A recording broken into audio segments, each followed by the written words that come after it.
হুজুর, আপনার ওয়াজ আমাদের কাছে অনেক ভালো লাগছে এবং আপনার ওয়াজ আমরা উপকৃত হচ্ছি। একটা বিষয় জানতে চাই, ওয়াজের মাঝখানে মহিলা আসা কি ঠিক?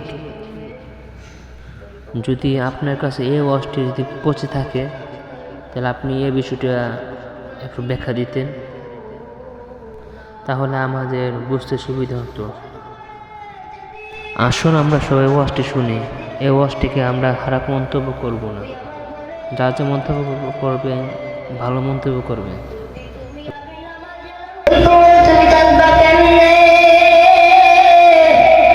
একটু চিন্তা করে দেখো যুবক, ওই কবর তুমি থাকবা কেমনে?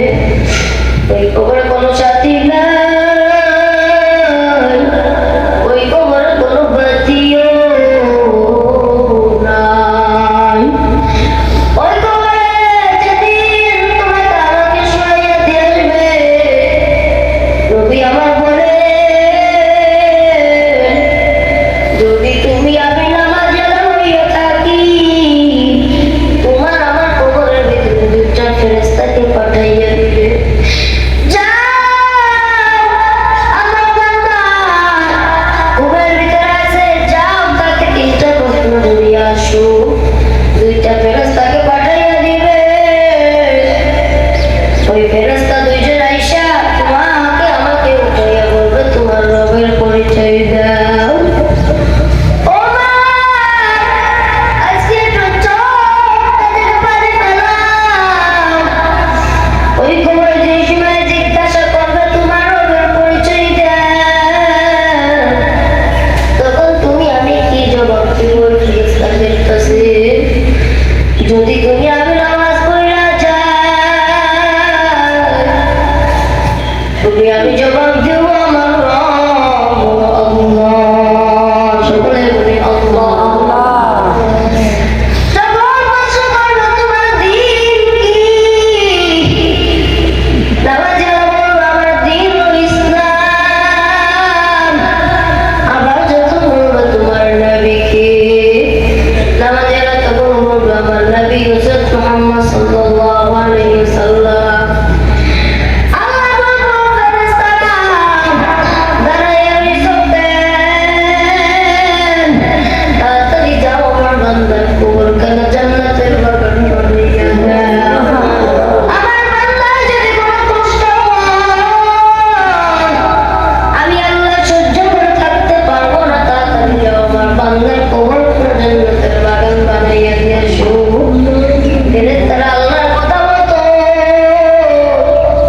তোমার আমার কবরখানা জান্নাতের বাগান বানাইয়া দিবে। আর যে বেনামাজি,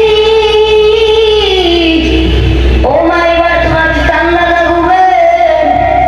দুনিয়ার সাধারণ সাপের মতন সাপ নয়, দুনিয়ার সাধারণ বিচ্ছুর মতন বিচ্ছু নয়। মা, একটু মাথাটা নিচু কইরা, মাথার উপর উন্নাটা দিয়ে মাথাটা নিচু কইরা গেলাম।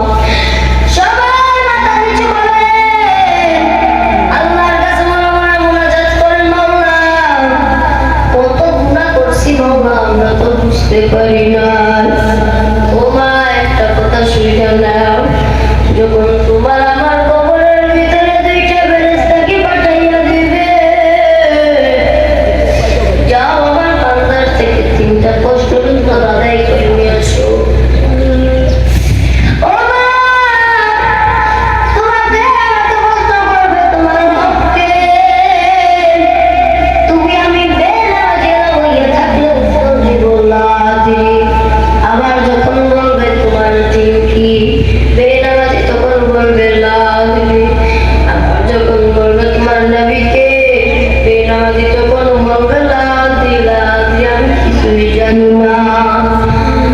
আল্লাহ আবার বলবে, ও ফেরেশতা, ওরে আর জিজ্ঞাসা করার দরকার নাই।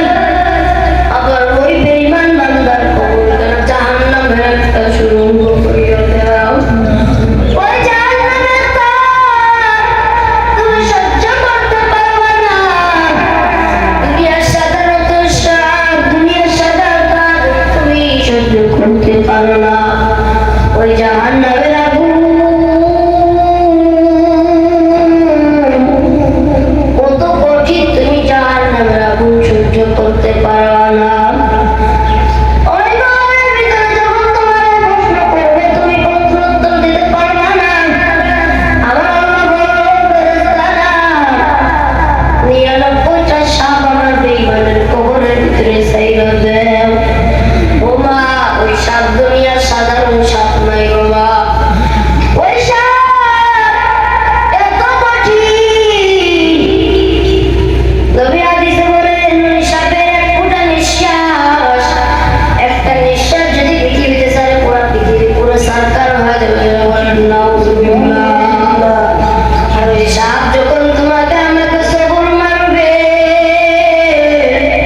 বের করবে।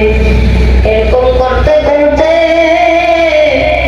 কিয়ামত যতদিন না আসে তোমার এরকম সাপের নির্যাতন